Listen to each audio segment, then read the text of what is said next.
It's Courtney Harmel. I've been in this field for about 35 years. I was living in Key West, Florida, and this was in the mid-70s.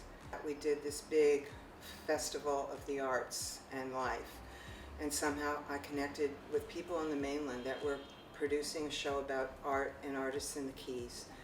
And they came down and they actually documented the whole creating of the event and the event itself.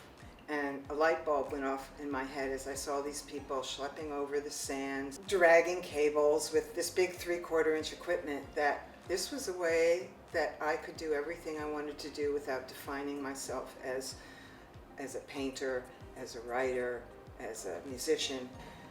And when I was back in New York to learn video, I was reconnecting with this tribe of people I'd been here with in the late 60s and 70s before I moved out to LA as well. And we went out dancing every night for 20 years. And through my social life and friends, I ended up, when I learned video, getting hired to be the in-house videographer for this store called Fiorucci, which was an incredible scene of fashion, arts, all kinds of things going on.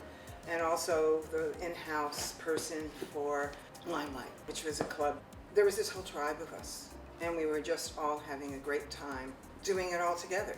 And I was involved with helping as part of this Willoughby Sharp show, which was produced on cable but all broadcast values. And it was documenting the whole explosion of the art galleries and the whole scene in the mid-80s in New York, where there was this cross-pollination of art and music and performance and fashion and theater, and it was it all being commercialized or about celebrity or money.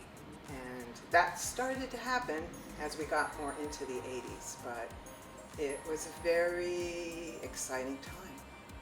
And then there were also all these underlying issues that were going on, which were huge. One was AIDS, and the other was politics, where we had someone like Republican Senator Jesse Helms trying to take away what little funding we do give to the arts in this country. What happened was this consumer equipment came out, and I was able to buy my own system. And because of my social life, I had these friends that, since I was doing video, started hiring me. And that's how I came to be the in-house person at Limelight, because of my relationship with Malcolm and our friendship. And then with Fiorucci, it was through Joey, who was like the mayor of Fiorucci, and he brought me in there. That's how it all just continued. You know, basically I always just worked through friends, and also I always, from the beginning, worked as and had the model of being a video artist. And those were the people I really learned from, because I never wanted to wear one hat. And I couldn't define myself and say, I want to be a camera person or an editor or a director. I like doing all of it, and I like the ability to jump in and do it all. And I love being an all-in-one band. And back in that day, there were a few people that did that, except video artists.